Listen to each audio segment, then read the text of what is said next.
우리는 지난주부터 주기도문 강해를 시작했습니다. 지난주에는 서론 부분, 왜 주기도문이 중요한가라는 부분에 대해서 말씀을 드렸습니다. 주기도문이 왜 중요한지 기억나십니까? 네. 그래서 제가 다시 잘 준비해 왔습니다. 우리가 주기도문의 중요성을 잘 알기 위해서는 그 주기도문이 왜 생겼는지에 대한 배경을 알면 우리가 좀 더 쉽게 알 수 있다고 말씀드렸습니다. 누가복음 11장 1절입니다. 누가복음 11장 1절 다 같이 읽겠습니다. 시작. 내 기도하시고 제자들이 나가야 주여 요한이 자기 제자들에게 그들을 가르친 바와 같이 우리에게도 가르쳐 주옵소서. 네. 이 주기도문의 시작은 예수님의 제자들이 이 세례 요한이 제자들에게 기도문을 가르쳐줬습니다. 그래서 이 예수님의 제자들 역시도 예수님께 우리에게도 기도를 가르쳐 주십시오라고 요청한 것으로부터 이 주기도문은 시작되었습니다. 예수님 당시에는 이제 메시아가 곧 오신다. 메시아가 오신다는 이 메시아 사상이 있었기 때문에 곧 하나님 나라가 실현되어야 되기 때문에 이 유대인들 가운데 이런 운동이 일어났어요. 어떤 운동이냐? 부흥운동, 회개운동. 왜냐하면 하나님의 나라를 이루기 전에 선택받은 우리 유대인들이 먼저 이곳에서 하나님의 나라를 잘 이루어야 돼요. 그에 앞서서 회개하고 하나님께 헌신하고 순종하면서 주님이 메시아가 오실 때 그 나라를 자연스럽게 잘 이끌어 가실 수 있도록 우리가 회개해야 된다. 부흥시켜야 된다는 어떤 그런 운동이 퍼져 있었습니다. 그래서 당시에 유대교 안에는 수많은 부흥운동과 회개운동이 있었습니다. 그 중에 대표적인 것이 우리가 알고 있는 바리새파, 그리고 풍랑 공동체인 SM파였어요.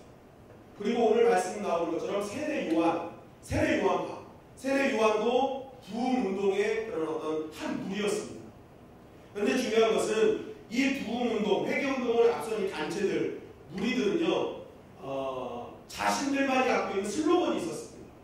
그 슬로건이 무엇이냐? 그것은 무엇이냐면 이 단체 장, 그 무리의 장이 가지고 있는 신학, 그리고 신앙, 삶, 그리고 공동체의 정체성, 하나님 나라가 어떤 나라가 되어야 되는지 어떤 소망들, 이러한 것들이 이제 그들의 슬로건이에요. 그래서 이 단체 장이 이것을 기도문으로 작성을 합니다. 그래가지고 이 작성한 기도문을 제자들에게 다 나눠줍니다. 그래서 앞으로 너희는 이렇게 기도해라 라고 가르쳐준 것이 바로 이 단체들만의 어떤 기도문이었습니다. 자, 우리가 이런 의미로 볼 때 이제 예수님의 주기도문이 어떤 의미인지를 알게 되는 거죠. 첫째는 예수님의 제자들이 기도문을 가르쳐 주십시오라고 했던 것은 기도의 방식이나 기도의 방법에 대해서 그런 것이 아니라 우리도 이제는 부흥운동의 한 무리가 됐으니까 당신의 슬로건은 무엇인지라고 물어본 거죠. 당신이 열망하는 하나님의 나라는 뭐고, 당신이 원하는 하나님의 백성의 정체성은 뭐고, 당신의 신학과 신앙은 뭐고, 당신이 원하는 신앙의 삶은 무엇인지 우리에게 알려주십시오라고 들었던 것입니다. 바로 이러한 질문에 예수님께서 주기도문을 말씀해 주셨던 것이죠. 결국 주기도문의 중요성은 여기서 드러나는 것입니다. 주기도문은 우리가 예배 시작을 알리는 그런 어떤 형식적이고 어떤 주문을 외우는 그런 기도문이 아니라 이 주기도문은요, 예수님의 삶이었고 예수님의 신학이었고 예수님의 신앙이었고 예수님이 원하는 하나님의 나라였고 예수님이 꿈꾸던 이 나라 백성의, 하나님 나라 백성의 정체성이었어요. 그러니까 우리가 이 기도문을 할 때 우리는 그냥 주문 외우듯이 천자문 외우듯이 천까지 이렇게 하는 게 아니라 예수님께서 그러한 간절한 마음으로 늘 기도하셨던 것처럼 우리 역시도 이 기도문을 하면서 예수님이 꿈꾸던 나라가 내 나라가 되기를 기도하는 거죠. 예수님이 꿈꾸던 신앙이 내 신앙이 되기를 기도하는 것이죠. 그리고 예수님이 꿈꾸던 하나님 나라의 정체성, 하나님 백성의 정체성이 내가 될 수 있도록, 내 삶의 원동력이 될 수 있도록 기도해야 하는 것이 바로 주기도문이었던 것입니다. 그러니까 주기도문은 그냥 허투루해서는 안 되는 거예요. 여러분, 조금 전에 우리가 마태복음 6장 9절부터 13절 주기도문을 한번 다 같이 읽었습니다. 이때 어떤 마음을 하셨습니까? 이때 어떤 마음을 하셨어요? 우리가 한 번의 주기도문을 할지라도 우리는 주기도문을 할 때마다 이러한 예수님의 마음이 우리의 마음이 되어야 될 줄 믿습니다. 예수님은 이러한 간절한 마음으로 늘 이 기도를 하신 거예요. 이런 하나님의 나라가 임하게. 중요한 사실은 그러한 나라를 꿈꾸며 기도하셨고 소망하셨던 예수님의 기도는 그대로 응답되어진 줄 믿습니다. 마찬가지로 우리가 그러한 예수님의 마음을 가지고 오늘부터 우리가 이 주기도문을 할 때 그런 하나님의 나라에 대한 소망, 그런 정체성, 꿈을 가지고 기도한다면 나의 삶과 가정과 직장과 모든 사업장에 하나님의 나라가 이루어지고 하나님의 소망이 이루어지는 역사가 일어나게 될 줄 믿습니다. 우리 현실 가운데도 동일하게 일어나는 것입니다. 자, 그렇다면 예수님께서 이제 이런 소망을 갖고 계셨는데 그럼 예수님이 진짜 우리에게 가지셨던 소망, 우리에게 갖기를 원하셨던 정체성이 무엇인가? 그것을 오늘부터 알기 원합니다. 바로 그 첫째가 한번 따라 쓰겠습니다. 하늘에 계신 아버지여, 아버지여. 하늘에 계신 우리 아버지여. 이것이 헬라어로는 본문의 원문에 보면은 한번 해볼까요? 시작. 파테르, 헤몬, 호엔, 토이스, 우라노이스. 네, 마지막 말이 조금 우리나라 말로 좀 안 좋은 느낌이 나죠. 우라노이스. 파테르, 헤몬, 호엔, 토이스, 우라노이스. 파테르는 아버지라는 뜻입니다. 아버지. 헤몬은 우리라는 뜻이고요. 호엔, 토이스, 우라노이스는 하늘에 계신. 그러니까 하늘에 계신 우리 아버지라는 뜻이 이 원문이 이렇게 나오는 것입니다. 즉 예수님이 이 기도문을 알려주시는 거예요. 내가 가지고 있던 소망, 내가 갖고 있는 너희들의 정체성, 너희들이 가져야 될 신앙이 뭐냐? 그런 하나님이 주님께서 우리에게 원하셨던 것은 자신이 그렇게 기도 때마다 불렀고 외쳤던 아버지 하나님, 자신의 아버지 하나님이 우리의 아버지가 되기를 원하셨다. 주님이 가장 원했던 소망 중에 하나가, 첫째가 바로 자신이 계속 기도할 때마다 외쳤던 하나님 아버지가 우리의 아버지가 되기를 원하셨다는 것입니다. 여러분, 그렇다면 왜 이렇게 부르기를 원하셨는가? 도대체 이 구함을 가진 의미가 어떤 의미이길래 주님께서는 가장 첫 번째 하늘에 계신 우리 아버지를 외치게 하셨는가? 한 가지씩 알아보면 첫째는 따라 쓰겠습니다. 아빠. 아빠래요. 이게 중요한 것입니다. 우리가 읽는 성경에는 아버지로 나왔지만 우리 원문에 보면 파테르라고 나왔죠. 아버지라고 나오는데 이 파테르는 원래는 아빠라는 뜻입니다. 아빠. 그래서 아람어로도 아빠가 아빠입니다. 아빠. 아버지가 아닌 뭐라고요? 아빠. 자, 우리가 보면은 우리 한글 성경에는 하늘에 계신 우리 아버지요라고 하는데 제가 아빠부터 하는 것은 원문이 아빠부터 나오기 때문에 아빠부터 하는 겁니다. 아빠. 다시 한번 따라할까요? 아빠. 그러니까 주님이 이렇게 말씀하시는 거예요. 자, 이제 너희는 이렇게 기도해라. 아빠 하면서 나가는 거예요. 뭐라고요? 아빠. 너희는 이제 이렇게 기도해야 돼. 아빠 하신 거예요. 자, 그렇다면 이 아빠에 담겨진 의미가 뭐예요? 주님께서 원하시는 의미가 뭐냐? 여러분, 우리가 아빠를 두고 할 때 두 가지 단어를 씁니다. 아빠와 아버지. 그죠? 아빠와 아버지를 쓰는데 이 단어에는, 두 가지 단어에는 특이한 차이점이 있죠. 어떤 차이점이 있습니까? 친근함. 그죠? 또 무슨 차이가 있어요?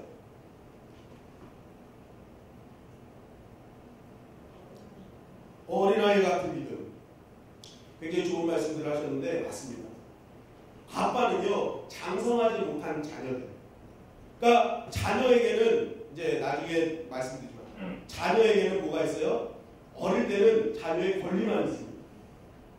어릴 때 아무것도 할 수가 없잖아요. 그러니까 아버지 부모님에 대한 의무는 없어요. 어릴 때 무조건 보호받아야 돼요. 그러니까 그 어릴 때는 항상 뭐라 그래요? 아빠! 하고 달려가죠. 아빠! 그럼 아빠, 그래, 이쁘다 하고 다 해줍니다. 그런데 이제 아버지는 어떤 거냐? 대부분 아버지는 장성한 자녀들이 권리도 받지만 자녀로서 의무를 행하는 장성한 수준이 됐을 때는 대부분 그때 아빠라고 하지 않죠. 뭐라고 합니까? 아버지라고 합니다. 아버지, 어머니. 그러니까 아버지의 그런 의미는 좀 장성하고 의무까지 다 하는 거지만 아빠는 그냥 마냥 받는 거예요. 마냥 사랑받고 마냥 맨날 챙겨주고 권리만을 할 수 있는 그런 어떤 친근감, 그런 어떤 당당함, 그것이 바로 아빠라는 단어에 속해 있는 것입니다. 바로 예수님은 이런 단어를 사용하라는 거예요. 다 나이 들어가지고 아버지요 이렇게 나가지 말고 아빠 하면서 이렇게 다가가라는 거예요. 어떻게 다가가라고요? 아빠 이렇게 다가가라는 거예요. 네.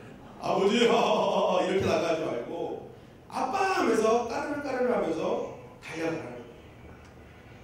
여러분 이게 뭐 대단한 것이야 라고 우리가 얘기할 수 있지만 사실 당시 상황 속을 보면은 이것은 굉장히 충격적이고 혁신적인 일이었습니다. 요아힘 예레미야스라는 사람이 있는데 이 사람은 유대교에 있는 유대문헌의 대표학자입니다. 이 사람이 계속 연구를 하는데요. 예수 그리스도를 전후한 유대 문서 어디에도 하나님을 아빠로 표현한 단어는 하나도 없대요. 한 가지도 아빠로 표현한 것이 하나도 없다는 거예요.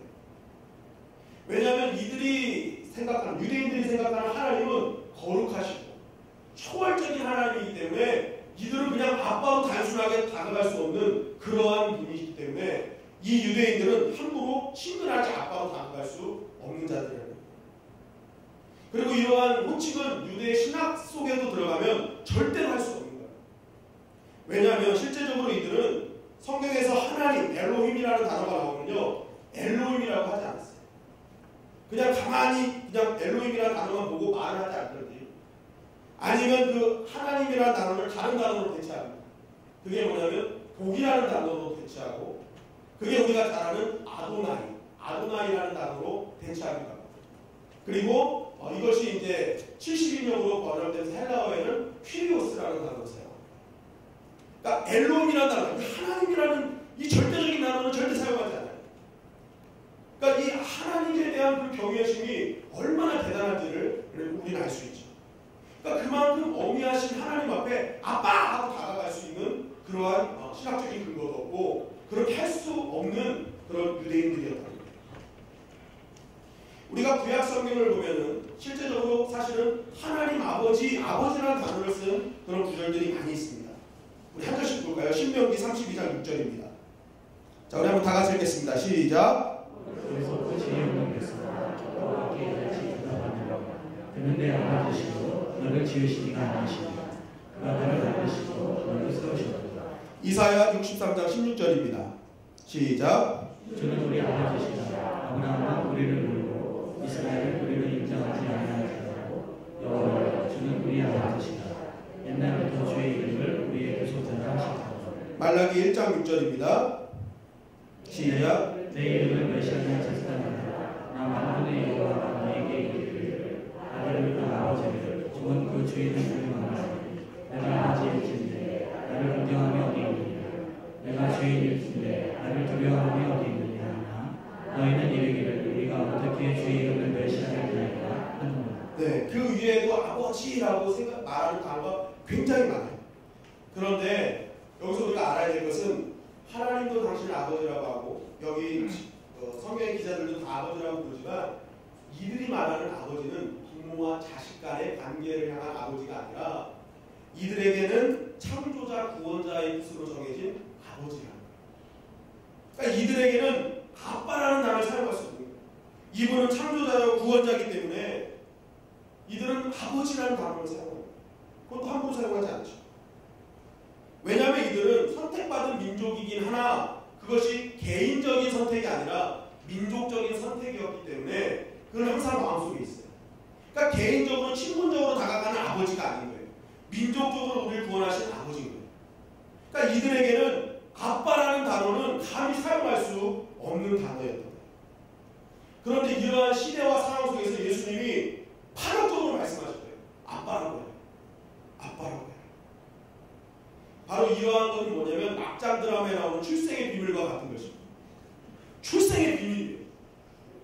너희는 이제는 아빠라는 거예요. 개인적인 출생의 관계라는 거예요. 하나님으로부터 난 자녀라는 거예요. 그동안 어떻게 살았습니까? 한 푼 더 벌고 더 승진하고 더 출세하기 위해서 막 가장 아양을 갖고 비굴하게 살았는데 DNA를 검사를 보니까 내가 재벌의 아들인 거예요. 내가 재벌의 아들이었다. 하나님이 내 아버지였다. 내가 재벌의 후계자로 알았더라면 그렇게 살았겠어요? 안 살죠. 재벌의 후계자라면 그렇게 안 살아요. 그러니까 그래서 주님께서는 어떻게 하신 거예요? 우리에게 출생의 비밀을 알려주신 거예요. 다 같이 따라하겠습니다. 출생의 비밀. 출생의 비밀. 여러분 그거 모르시겠죠? 우리 지금 막장 드라마 속에 살고 있는 거죠. 그걸 모르는 거예요. 주님은 우리에게 출생의 비밀을 알려주시는데 이런 출생의 비밀을 통해서 우리에게 뭐라고 말씀하시는 거예요? 얘들아, 기도는 거기서부터 시작하는 것이다. 너희가 하나님과 부모와 자식이라는 이 관계로부터 성립되지 않고는 기도는 출발할 수 없어 라고 주님께서는 말씀하시는 것입니다. 즉 너희가 하나님의 자녀라는 확신, 하나님이 너의 아빠라는 확신이 없으면 기도를 할 수 없는 거야 라고 알려주시는 것입니다. 여러분 성경을 보십시오. 성경에서 구약 전체를 통해서 너희 기도 이렇게 해라 가르쳐 주신 게 있어요?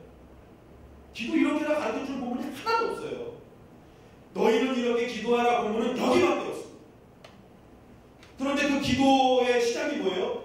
자녀와 아버지라는 그 관계가 없으면, 그 확신이 없으면 기도는 성립될 수 없다고 주님께서 말씀하고 있는 것입니다. 여러분 우리 신앙생활은 때로는 어떡합니까?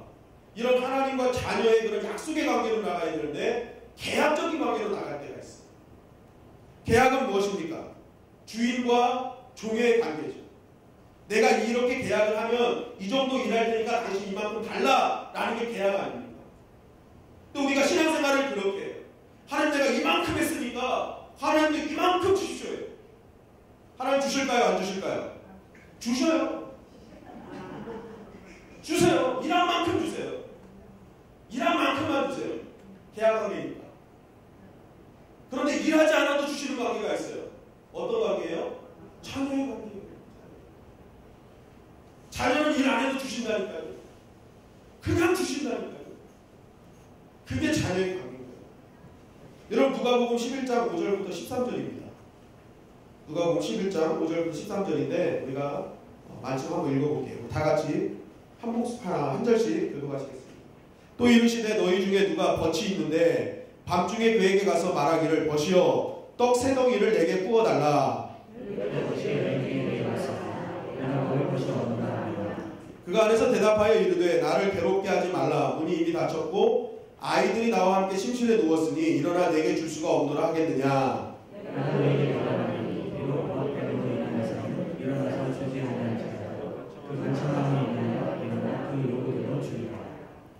내가 또 너희에게 이르노니 구하라 그러면 너희에게 주실 것이요 찾으라 그러면 찾아낼 것이요 문을 두드리라 그러면 너희에게 열릴 것이니 구하는 이마다 받을 것이요 찾는 이는 찾아낼 것이요 두드리는 이에게는 열릴 것입니다. 너희 중에 아버지 된 자로서 누가 아들이 생선을 달라는데 생선 대신 뱀을 주며 알을 달라는데 정말을 주겠느냐. 다 같이 읽겠습니다. 너희가 악할지라도 좋은 것을 자식에게 줄 줄 알거든 하물며 너희 하늘 아버지께서 구하는 자에게 성령을 주시지 않겠느냐 하시니라. 자, 우리가 이거는 너무나 늘 잘 알던 말씀이잖아요. 근데 우리가 이 말씀을 들을 때 때로는 이게 하나님께 계속 귀찮게 나와서 강청을 하면 하나님이 우리 기도를 다 응답해 주실 거야, 귀찮아 주실 거야 라는 설교를 많이 들었을 것입니다. 근데 사실 이 말씀을 본문을 그 유대 사상 속으로 쏙 들어가면요 그런 메시지와는 좀 다른 메시지입니다. 이게 뭐냐면요 유대인들의 친구 관계를 우리가 좀 알아야 됩니다. 유대인들의 친구 관계는요 어떤 요청을 해도 그것이 새벽 2시건 3시건 어떤 상황이든지 친구가 요청하면 들어주는 것이 유대인의 어떤 친구 관계의 모습이랍니다. 그러니까 오늘 본문 말씀은 이건 거예요. 어떤 친구가 밤에 와서 문을 두들겨요. 야, 나 부탁이 있어. 내 친구가 여행을 왔는데 내가 지금 줄 것이 없다. 내가 떡 3덩어리만 좀 빌려다오. 그랬더니 이 친구가 얘기하는 거야. 나 지금 이제 잘 시작했는데 나 지금 이제 아이들도 다 먹고 이제 내가 좀 도와줄 수 없겠네 하고 이제 한 거예요. 그런데 이렇게 참 누웠는데 유대인의 관습은 뭐예요? 친구는 반드시 도와주는 거예요. 그러니까 다시 도와줘야지 하고 일어나서 도와줄 거예요. 자, 예수님은 이렇게 이제 말씀하시면서 그러는 거예요. 봐라. 친구 관계도 필요하면 주지 않아요. 하물며 하나님께서 아버지께서 안 주시겠느냐는 거예요. 이 의미는 바로 그 의미예요. 맨날 와서 간청하라는 게 아니라 하나님은 아버지시기 때문에 오면 아들에게 다 주시겠다는 거예요. 다 주시겠다. 결국 이렇게 해석이 되는 것이죠.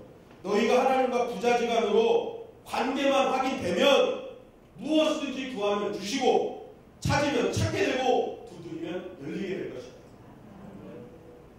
하나님 아버지와 관계만 확인되면. 자, 우리는 여기서 아주 중요한 기도의 영적 원리를 발견하죠. 그것이 무엇입니까? 우리가 기도가 빨리 응답되고자 한다면 어떻게 돼요? 하나님의 자녀로 살면 되는 것입니다. 하나님 자녀로 살면 되는 거예요. 하나님 보시는 건 딱 한 가지밖에 없어요. 관계예요, 관계. 저 사람이 내 자녀냐? 아니냐? 그 관계만 보신다니까요. 그래서 출애굽기 20장 2절입니다. 출애굽기 20장 2절 우리 다 같이 읽겠습니다. 시작. 나는 너를 애굽 땅 종되었던 집에서 구원하여 내 하나님 여호와라. 네, 이 말씀에서 뭐라고 말씀하세요? 우리는 계약된 종으로 부름받은 것이 아니라 약속의 자녀로 부름받았다 말씀하십니다. 너희를 종되었던 집에서 인도했다. 이제는 너희 계약된 종이 아니라 이제 내 약속의 자녀라 말씀하시는 거예요. 그러면서 자녀에게 약속을 주십니다. 어떤 약속을 주세요? 출애굽기 20장 6절입니다. 다 같이 읽겠습니다. 시작. 나를 사랑하고 내 계명을 지키는 자에게 천대까지 은혜를 베푸느니라. 자, 이제부터 너희는 내 자녀인데 너희가 내 자녀로만 살면 내가 천대까지 은혜를 주겠다. 자녀로만 확인되면 천대까지 은혜를 주겠다는 거예요. 그런데 그 자녀가 누구라는 거예요? 계명을 지키는 자. 왜 계명을 지켜야 됩니까? 제가 자주 말씀드리는 건데요. 성경은요, 율법이 시작된 성경은요, 종으로 살던 사람들이 하나님 자녀로 부름받았어요. 그럼 여러분, 부름받은 자녀로서 사는 방법을 알까요? 모를까요? 처음 400년간을 종으로 살았는데 하나님의 자녀로 사는 걸 어떻게 알아요? 그래서 하나님께서는 너무 친절하셔가지고 자, 이제부터 너희는 하나님의 자녀니까 이렇게 살아야 돼 하면서 알려주신 것이 율법이에요. 이거 지키면 너희들 안 지키면 뭐 다리 웅덩이 부러지고 이게 아니라 이제 너희는 하나님 자녀로 부름받았으니까 너희들 아무리 생각해도 하나님 자녀 400년 동안 종으로 살았으니까 모르잖아. 내가 이제부터 하나님 자녀로 사는 방법 가르쳐줄게 하면서 주님 자녀 지침서입니다. 자녀 지침서예요. 그러니까 이대로 살면은 뭐라는 거예요? 내 자녀라는 거예요. 근데 이렇게 안 살면 뭐라는 거예요? 종이라는 거죠. 근데 이렇게만 살면 어떻게 하겠다는 거예요? 천대까지 은혜를 베풀어 주시겠다는 것입니다. 한마디로 순종하는 자녀로 확인만 됩니다. 내 눈에 보이기만 하면 내가 그냥 은혜를 막 주겠다는 거죠. 그래서 여러분 이스라엘 백성들이 광야 생활하면서 막 하나님한테 막 다시 애굽으로 돌아가겠다고 막 말하잖아요. 근데 하나님이 안타까운 거예요. 안타까운 거예요. 아니 자녀로 살면 다 주겠다는데 왜 다시 종으로 가려고 그래? 그러면 자녀로 살면 다 주겠다니까. 근데 왜 너희는 계약된 종으로 다시 가려고 그래? 하나님 막 안타까운 거예요. 어떻게 이럴 수가 있지? 계약직으로 다시 돌아간다니. 이게 이상한 거예요. 성경을 보면 예수님은 바로 이런 마음으로 사셨습니다.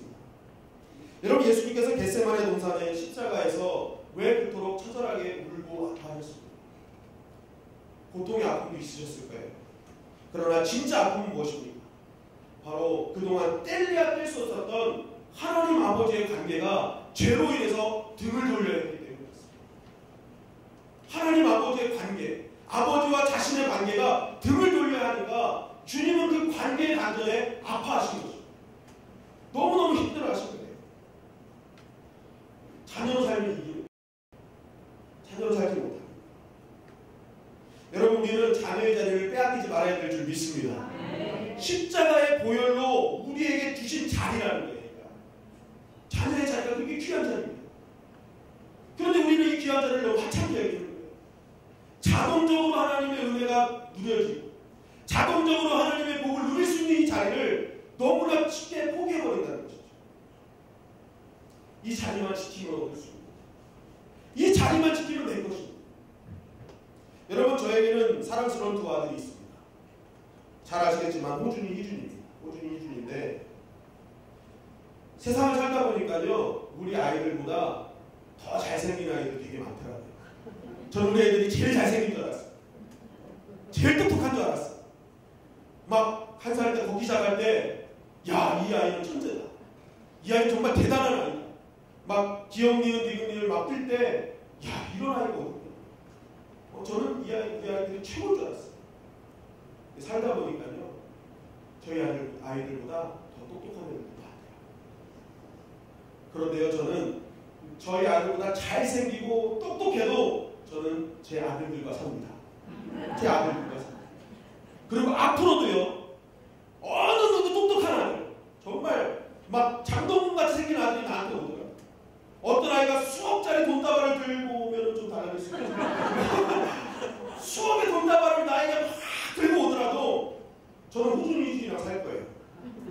왜 그렇습니까? 제가 낳은 아들이기 때문에 그래요. 제가 낳은 아들이기 때문에. 여러분, 하나님도 마찬가지입니다. 하나님의 집에서 하나님과 살 수 있는 사람은요, 실력 때문도 아니고요, 성품 때문도 아니에요. 내가 무엇을 많이 가져서도 아니고 하나님의 자녀만 그곳에서 살 수 있는 것입니다. 왜 그렇습니까? 그건 하나님께서 자녀에게 주신 권세이기 때문에 그렇습니다.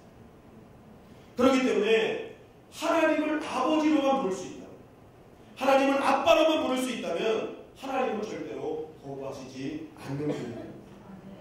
그 사람이 기생 나함이라도 상관없습니다. 가늠하다 현장에 붙잡힌 여인이라도 상관없는 거예요. 하나님은 자신을 진심으로 전심으로 아빠라고만 부르면 절대 거부하지 않으시고 당신의 자녀로 인정시키시는 거예요. 그리고 그 자녀의 자리에 있는 자에게 무한한 은혜를 베풀어 주시는 것입니다. 주님은 그걸 말씀하고 계십니다. 아빠라고요. 자, 우리 이 시간 그 사랑의 하나님을 한번 크게 불러보겠습니다. 아빠! 네, 아빠! 아유, 소리가 너무 작아서 못 들으시는 거예요. 다시 아빠! 아유, 하나님 다 응답하신 줄 믿습니다. 그런데 여러분, 더 중요한 것이 있어요. 우리가 이제 하나님 아빠라는 걸 이제 알았어. 아, 그래, 이제 아빠구나. 그건 내 아빠구나. 이거 뭐 확실하면 되는구나 했는데 주님께서는 또 한 가지를 붙이셨어요.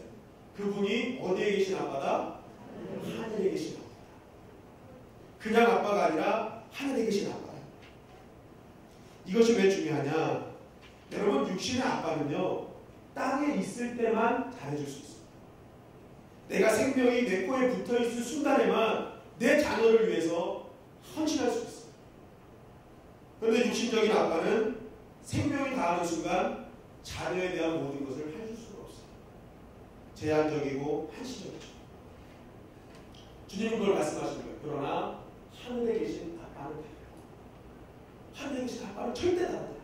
그것을 말씀하시는 거예요. 그렇다면 무엇이 다릅니까? 무엇이 다릅니까? 우리가 이 무엇이 다르다 이것을 알기 위해서는 또 유대인들의 관점으로 가요. 왜냐하면 성경은 유대인들, 마태복음 특히 유대인들을 향해서 쓴 거기 때문에 이 유대인들이 알고 있는 개념을 알아야 이것을 더 깊이 알 수가 있어요. 이 유대인들은 하늘에 대한 개념이 우리랑 좀 다릅니다. 오늘 본문에 나오는 하늘이라는 단어가 원래는 원문으로는 우라노스예요. 우라노스. 그런데 오늘 본문에 보니까 그 원어가 뭐라고 나와 있어요? 우라노이스라고. 우라노이스. 예수님이 유대인들에게 설명하시기 위해서, 자, 하늘들에 계신 우리 아버지요. 하늘들에 계신. 유대인들은요, 하늘이 하나라고 생각하지 않았습니다. 유대인들은 하늘이 여러 개라고 생각했어요. 특별히 세 개라고 생각했습니다. 세 개. 그래서 이들은 하늘들에 계신 우리 아버지여라고 예수님이 친히 유대인들이 입장에서 이게 잘 들을 수 있도록 설명해 주신 거예요. 근데 유대인들이 생각했던 하늘들이 무엇이냐면 첫 번째가 1층천. 바로 이게 이에르라는 것으로 스카이. 우리가 보는 그냥 푸른 하늘. 해달별이 있는 그 푸른 하늘이 스카이. 이에르 1층천입니다. 그리고 2층천이 있는데 이게 에프라니우스라는 곳으로 스페이스. 우리가 말하는 스페이스. 대기권을 벗어나서 그 위쪽에 타락한 영들이 거하는 하늘이 또 있었어요. 그리고 마지막 3층천. 2층천 말씀을 볼까요? 에베소서 6장 12절입니다. 에베소서 6장 12절 다 같이 읽겠습니다. 시작. 내 시름은 하늘과 여에 대한 것이 아니라 정사와 문세와 이 어둠의 세상 주관자들과 하늘에 있는 악의 영들에게 대하니라. 그러니까 이층천, 하늘에 있는 악의 영, 이게 이층천입니다. 그리고 마지막 3층천이 있는데 바로 그게 우라노이스, 바로 해군이었습니다. 해군. 이 피조물계를 초월한 영원한 하늘, 즉 어떤 피조물도 악도 범접할 수 없는 거룩한 하늘, 하나님만 존재하시는 가장 높은 하늘, 그게 바로 우라노이스였어요.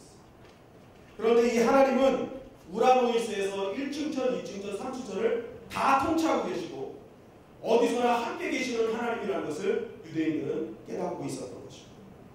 그래서 왕상 8장 27절 말씀에 보면은 우리 다 같이 읽어볼까요? 시작.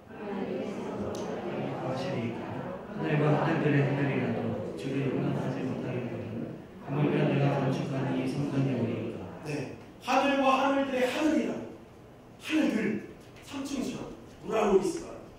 그러니까 이 사도 바울이 유대인들 향해서 내가 3층천을 갔다 왔다라고 했을 때 유대인들은 금방 알아들을 거예요. 유대인들은 내가 3층천 갔다 왔다 그러니까 유대인들이 하나님이 계시는 곳에 갔다 온 거야? 라고 이렇게 깨닫게 되는 거죠. 그러니까 유대인들의 사상이 이런 거. 그러니까 우라노이스 3층천 셋째 하늘을 말하는 거죠. 즉 유대인들은 하늘들이었어요. 그 하늘들을 모두 통치하시는 하나님, 초월적인 하나님이 자신들의 하나님임을 믿고 있었던 것입니다. 결국 이러한 하늘들의 하나님, 하늘들의 아버지, 하늘들의 아빠라고 주님이 말씀하시면서 우리에게 말씀해 주신 건 이거죠. 첫째는 하늘의 아빠는 하늘들에 계시기 때문에, 모든 하늘들을 주장하시고 계시기 때문에 그분께 하는 기도는 반드시 응답됩니다. 왜냐하면 그분은 초월적인 분이고 전능자고 창조주이기 때문에 육신적 아버지가 갖고 있는 제한적인 요구가 아니라 모든 요구에 반드시 응답하신 하나님이 바로 우리가 믿는 하나님임을 알려주시는 것이죠. 그리고 둘째는 하늘에 계신 아빠는 모든 하늘들에 계시는 편지하신 하나님이기 때문에 우리가 어디서 부르짖든지 간에 그 기도는 다 듣고 계신다는 것입니다. 장소와 이런 것이 한정되어 있지 않아요. 우리의 모든 기도의 제목을 응답해 주시면서 우리가 어디에 있든지 간에 다 우리의 기도를 듣고 계시는 아빠가 바로 우리가 믿는 하늘에 계신 아빠임을 주님께서는 천명하고 계시는 것입니다. 여러분, 그래서 초대교회 성도들은 이런 믿음으로 살고 있었던 것입니다. 그들에게는 하나님 아버지는 하늘들에 계시는 아버지셨어요.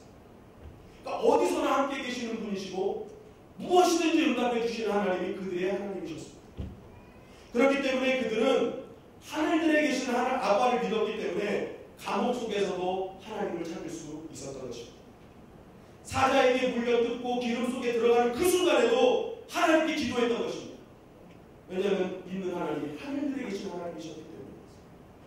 어디서나 함께 계시는 하나님, 무슨 기도에도 응답해 주시는 하나님이셨기 때문에 그들은 어떠한 상황 속에서도 신음하며 기도했던 것입니다. 그래서 하나님은 그들의 신음에 응답하시고 그들을 위로해 주셨던 것입니다.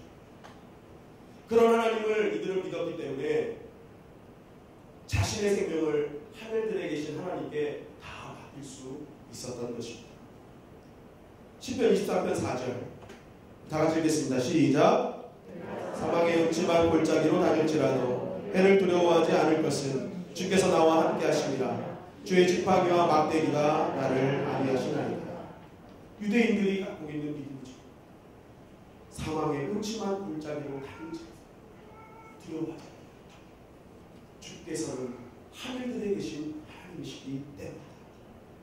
그렇기 때문에 우리도 마찬가지로 이 주기도문을 하면서 그런 믿음을 갖고 기도하는 것입니다. 내가 믿는 하나님 아빠, 그 아빠는 제한적인 곳에 계신 것이 아니라 하늘들에 계신 아빠임을 인식하는 것입니다. 그럼 우리는 어디서나 기도할 수 있죠. 그리고 우리는 무엇이든지 구할 수 있게 되는 것입니다. 여러분, 그래서 기도하지 않는 것은 하나님을 온전히 믿지 않는 것이라고 말하는 것입니다. 왜냐하면 기도하지 않는 것은 어디서나 계시는 하늘들에 계신 하나님을 믿지 않는 것이죠. 무엇이든지 구해도 응답해 주시고 어디서나 기도해도 응답해 주시는 이 하늘들에 계신 하나님을 믿지 않기 때문에 기도하지 않는 것입니다. 여러분, 하늘들에 계신 하나님은 오늘 우리와 이 자리에 함께 계시는 줄 믿습니다. 지금 우리 마음속에 신음하는 소리를 듣고 계시는 줄 믿습니다. 우리가 말 못해서 흘리는 눈물을 다 보고 계신 하나님이신 것입니다. 그분은 나의 아빠시기 때문에 오늘 나의 눈물을 닦아주실 것이고, 나의 작은 신음에도 들으시고 나의 친아빠 노릇을 해주실 준비가 되어 있는 것입니다. 여러분, 그리고 마지막 한 말씀만 더 드리자면, 이 초월적이신 그 하나님 아버지가 바로 우리의 하나님이시다. 따라하시겠습니다. 우리의 하나님. 나의 하나님이 아니라 뭐예요? 우리의 하나님, 우리의 하나님. 이것을 통해서 주님께서 말씀하시는 것은 다른 것이 아니라 기도는 어느 한 사람의 특별한 능력이 아님을 말씀하고 있는 것입니다. 주님은 모든 기도를 다, 하나님은 모든 이의 기도를 다 듣고 계시다는 거예요. 기도가 짧아도, 어휘력이 부족해도, 연수가 짧아도 주님은 다 들어주신다는 것입니다. 어떤 분들은 자꾸만 어떤 기도의 장소와 시간을 한정지어요. 그죠? 저기 기도원에 가면 되고 저기 기도에 가면 응답받을 거야, 이렇게 얘기하시는 분들이 있어요. 여러분, 이런 말 하면 안 되는 거죠. 내가 적어도 하늘들에 계신 하나님을 믿는다, 정말 그분이 자녀된 자에게 하나님께서 주신다면, 이 모든 걸 주신다는 이 관계를 믿는다면 이런 말에서는 안 되는 것입니다. 여러분, 어떤 한 사람의 신앙의 성숙성은요, 내가 얼마만큼의 우리를 갖고 있는지를 보면 알 수 있어요. 여러분, 유대인들은 유대인들만 우리였습니다. 그들이 말하는 우리는 다른 사람들이 아니라 유대인들만 갖고 있는 우리였습니다. 그들이 우리는 하면은 전 인류가 아니라, 하나님 사랑하는 전 인류가 아니라 유대인들만 한정되었어요. 그런 유대인들에게 하나님은 촛대를 옮기셨어요. 촛대를 옮기셨어요. 그러나 온 이방인을 향한 우리를 갖고 있었던 사도 바울을 통해서 하나님은 전 세계의 복음화를 일으켜 세워주신 줄 믿습니다. 여러분, 내가 생각하고 포용하는 우리가 넓으면 넓을수록 하나님은 그 사람을 사용하시고, 하나님은 그 사람을 통해 놀라운 일들을 이루기를 시작하신다는 것입니다. 그래서 여러분, 신앙은 판단하는 것이 아니라 함께 가는 것입니다. 주님은 우리를 우리라고 명칭하셨기 때문에, 나의 하나님이 아니라 우리의 하나님으로 명칭하셨기 때문에 우리는 우리의 이 넓이를 계속적으로 넓혀져야 될 줄 믿습니다. 신앙은 성숙하면 성숙할수록 이 우리의 관계가 넓어지는 것입니다. 왜냐하면 하나님은 당신의 자녀를 다 똑같이 보시기 때문에 그렇습니다. 여러분, 말씀을 마무리하겠습니다. 힘들고 어려운 일이 일어난다면 아빠에게로 오시기를 간절히 바랍니다. 이것저것 길게하지 않으셔도 돼요. 보통 힘들 때는 그래도 조금 나오지만 정말 힘들 때는 말도 안 나오잖아요. 그때 괜히 막 기도 말 붙여가지고 주먹무원 하지 말고 주님은 오늘 우리에게 말씀하시는 거예요. 그냥 자녀의 권세 갖고 나와요. 그리고 그냥 엎드려서 아빠만 하고 있어요. 아버지만 하고 있어요. 2시간 동안 아버지 해도 괜찮아요. 자녀로만 확인되면 아버지만 듣고도 하나님은 우리의 기도에 응답해 주실 줄 믿습니다. 여러분, 우리가 하나님을 아빠로 부르는 순간 그 기도는 완벽한 기도가 되는 것입니다. 따라하실까요? 하나님을 아빠로 부르는 순간 기도는 완성된다. 우리가 하나님을 아빠로 부르는 순간 기도는 완성되는 것입니다. 여러분, 하나님을 아버지로 부르는 모든 자들에게 하나님 그를 자녀로 인정하시고 당신의 베푸시는 본능적인 축복을 우리에게 부어주실 줄 믿습니다. 오늘 그 본능적인 축복이 있는 은혜의 마음 되길 간절히 바랍니다. 오늘 아마 여러분들 많은 기도의 제목들을 갖고 오셨을 텐데요. 때로는 말 못할 기도 제목도 있을 것입니다. 그러면 다시 한번 그 아빠를 찾으십시오. 하늘들에 계신 우리 아빠. 모든 권능과 초월적인 능력을 가진 그 아빠께서, 어디서나 계시는 그 아빠께서 우리의 모든 기도에 응답하실 것입니다. 어디서나 구하는 모든 기도를 하나님 들으시고 하나님께서 반드시 이루어 주실 줄 믿습니다.